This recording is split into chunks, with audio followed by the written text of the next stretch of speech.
नाशिकला गेलो आणि डिनरला बाहेर नाही गेलं तर असं होऊच नाही शकत. तर मग आम्ही सगळे चाललो होतो डिनरसाठी.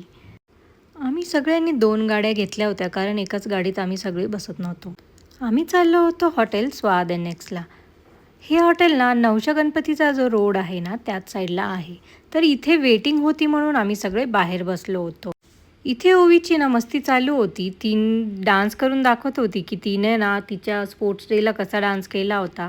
मग ती तिच्या सनी काकाला डान्स करून दाखवत होती. इथे मम्मी, आजी, चाची वगैरे सगळे बसले होते आणि वीकेंड असल्यामुळे गर्दी पण खूप होती म्हणून आम्हाला वेटिंगमध्ये बाहेर बसावं लागलं.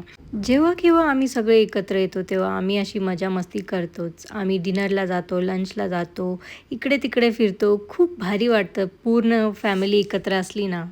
फायनली आम्हाला टेबल मिळाला. मग आम्ही मध्ये चाललो होतो बसण्यासाठी.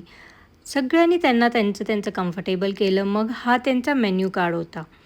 रेट्स पाहू शकता तुम्ही आणि अर्धे नॉनव्हेज खाणार होते, अर्धे व्हेज खाणार होते. मग सगळ्यांनी त्यांच्या हिशोबाने ऑर्डर दिली आणि व्हेज आणि नॉनव्हेजचं मेन्यू कार्ड वेगवेगळं होतं. तर इथे बघू शकता तुम्ही व्हेजचे आणि नॉनव्हेजचे रेट्स. आमच्या जेवणाची ऑर्डर येईपर्यंत इथे ओवीची ना मजा-मस्ती चालू होती. ती क्वीन बनली होती आणि सगळ्यांना चॉकलेट्स वाटत होती.